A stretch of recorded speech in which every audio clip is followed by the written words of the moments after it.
யாழ் பல்கலைக்கழக மாணவர் இருவர் போலீசாரின் துப்பாக்கிச் சூட்டில் பலியாகியமை மற்றும் அந்த சம்பவத்தை அடுத்து தேசிய புலனாய்வு பிரிவு அதிகாரிகள் மீது வாழ்வெட்டு தாக்குதல் நடத்தப்பட்டமையை தொடர்ந்து யாழ் குடாநாட்டில் ஆவா கும்பலை தேடி போலீசார் தமது சோதனைகளை தீவிரப்படுத்தியுள்ளனர்.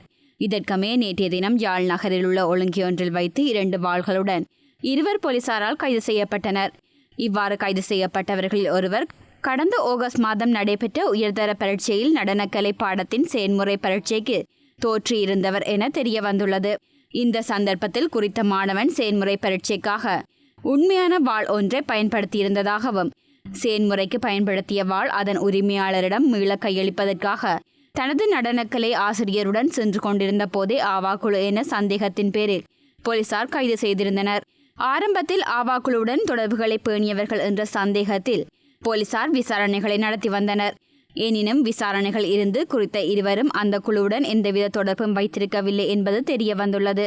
எவ்வாறாயினும் அவர்கள் தொடர்பில் வழக்கு பதிவு செய்யப்பட்டதற்கு அமைய இன்று யாழ்ப்பாணம் நீதிவான் நீதிமன்றத்தில் முன்னிலைப்படுத்தப்பட்டதற்கு அமைய நவம்பர் 2ஆம் தேதி வரை விளக்கமறியலில் வைக்கப்பட்டுள்ளனர்.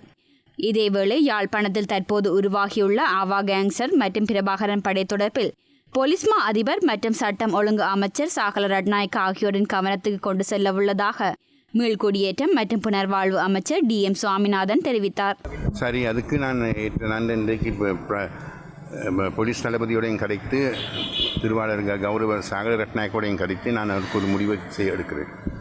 அது எனக்கு தெரியலை. இப்போ நான் இங்கிருந்து எனக்கு தெரியலை அப்படி சாப்பிட நடந்து